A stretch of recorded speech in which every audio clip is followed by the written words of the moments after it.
Shalom, selamat pagi saudaraku yang dikasihi oleh Tuhan Yesus Kristus.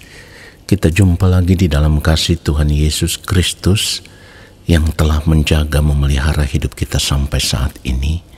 Doa dan kerinduan hati saya, biarlah berkat Tuhan, kasih, sukacita dan damai sejahtera Allah terus memenuhi kehidupan Bapak Ibu Saudara dimanapun Bapak Ibu Saudara berada. Mari kita siapkan hati kita untuk masuk dalam doa syukur pagi ini.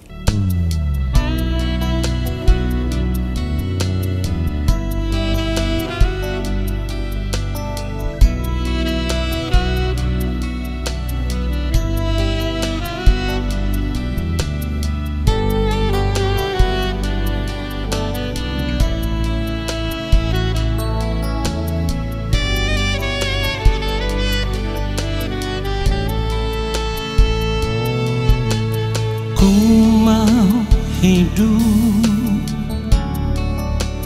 kudus seperti Yesus, menjadi sempurna seperti yang Bapa inginkan.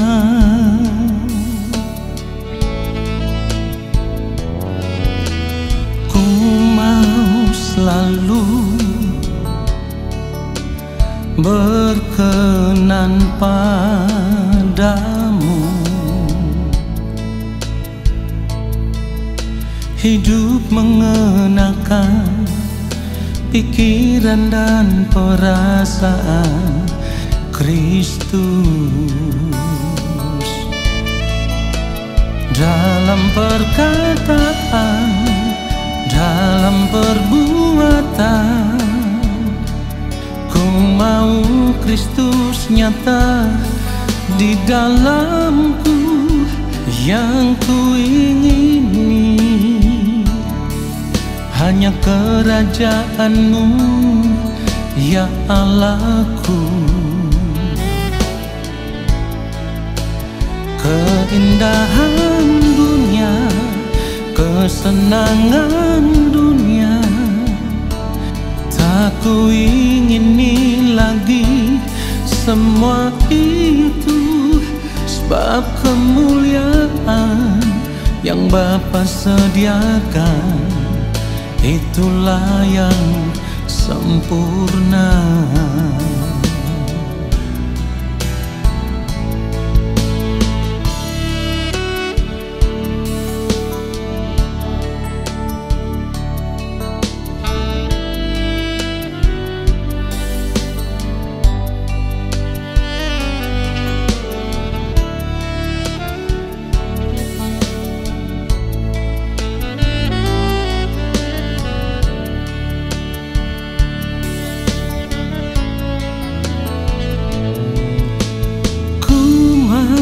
Selalu berkenan padamu, hidup mengenakan pikiran dan perasaan Kristus, dalam perkataan, dalam perbuatan. Ku mau Kristus nyata di dalamku, yang ku ingini hanya kerajaan-Mu, ya Allahku. Keindahan dunia, kesenangan dunia, tak ku ingini lagi semua itu, sebab kemuliaan yang Bapa sediakan itulah yang sempurna. Oh, dalam perkataan, dalam perbuatan, ku mau Kristus nyata di dalamku, yang ku ingini, hanya kerajaan-Mu, ya Allahku. Keindahan dunia, kesenangan dunia, tak ku ingini lagi semua itu, sebab kemuliaan yang Bapa sediakan, itulah yang sempurna. Itulah yang sempurna.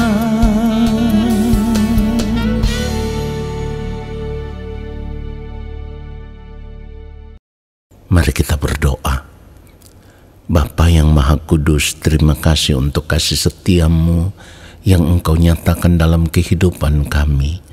Sebab saat ini, kalau kami masih tetap ada sebagaimana kami ada dengan tidak kekurangan sesuatu apapun, itu artinya Engkau menyatakan pemeliharaan-Mu begitu sempurna atas kehidupan kami.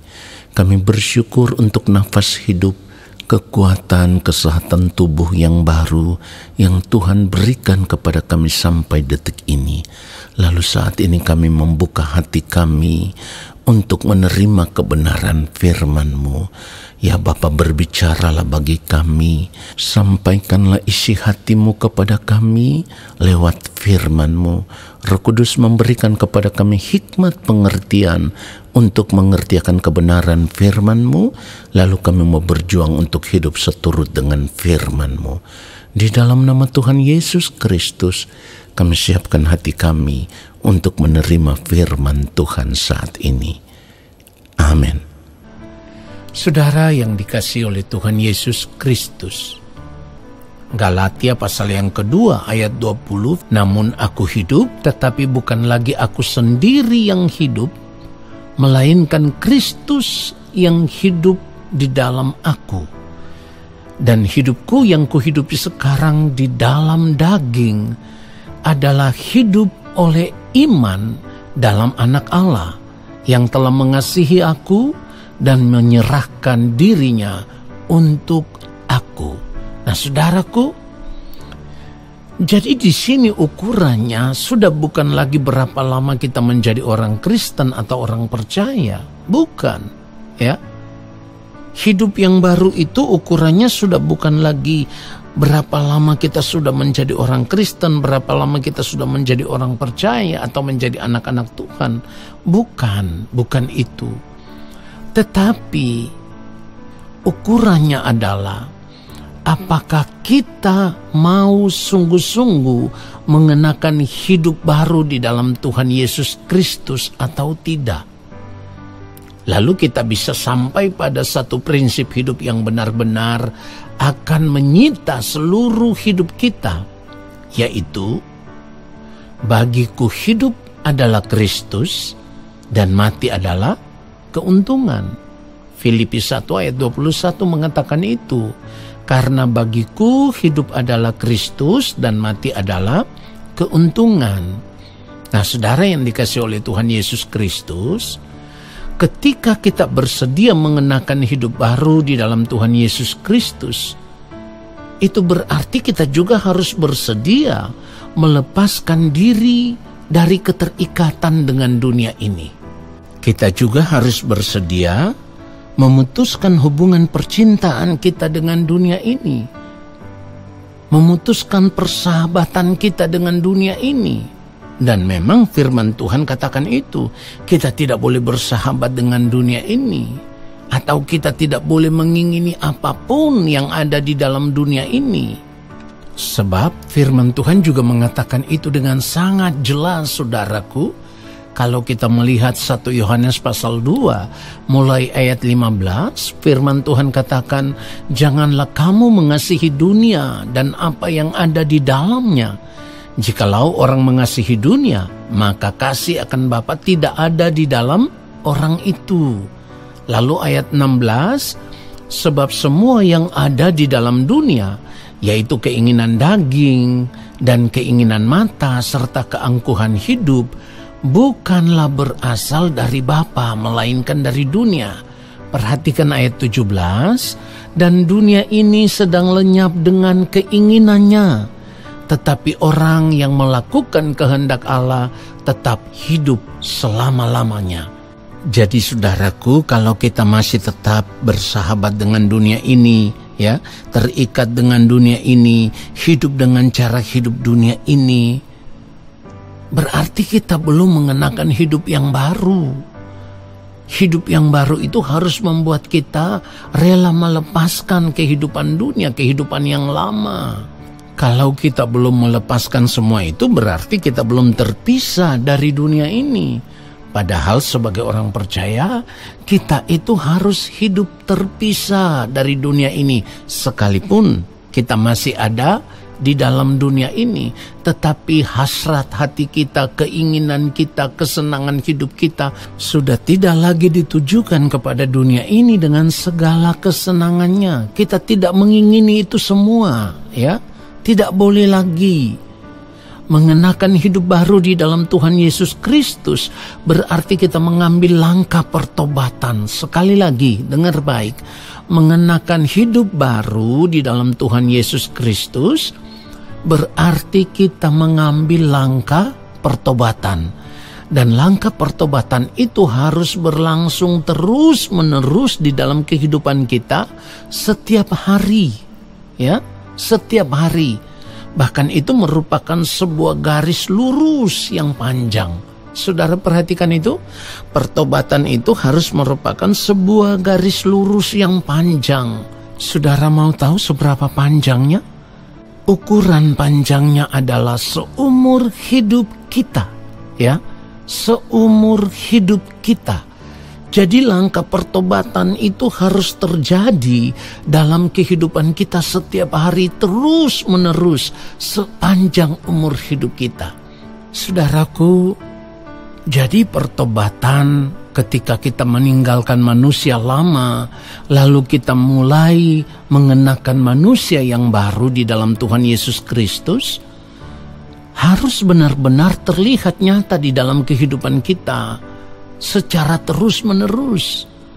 Pembaharuan dalam kehidupan kita harus terjadi dari sehari ke sehari, dan itu harus terlihat di dalam pembaharuan pikiran kita secara nyata, ya. Jadi pembaharuan pikiran di sini harus membuat kita mengambil keputusan untuk tidak lagi mengenakan pikiran kita sebagai manusia, tetapi kita harus mau mengenakan pikiran dan perasaan Kristus dalam kehidupan kita. Dan tentu Roh Kudus akan menuntun kita kepada segala kebenaran dan menyadarkan kita dari cara hidup kita yang salah selama ini. Saudara yang dikasihi oleh Tuhan Yesus Kristus, ketika kita mengambil keputusan untuk memisahkan diri dari cara hidup dunia, berarti kita juga harus bersedia mematikan dari dalam diri kita setiap keinginan diri yang tidak berkenan di hadapan Allah. Sekali lagi, ketika kita mengambil keputusan untuk memisahkan diri dari cara hidup dunia, itu berarti kita juga harus bersedia mematikan dari dalam diri kita setiap keinginan diri yang tidak berkenan di hadapan Allah. Dalam hal ini keinginan daging yang bisa membawa kita kepada kebinasaan. Jelas firman Tuhan katakan itu. Galatia pasal 6 ayat yang ke-8 firman Tuhan katakan, sebab barang siapa menabur dalam dagingnya, ia akan menuai kebinasaan dari dagingnya. Tetapi barang siapa menabur dalam roh, ia akan menuai hidup yang kekal dari roh itu. Nah, saudara perhatikan itu.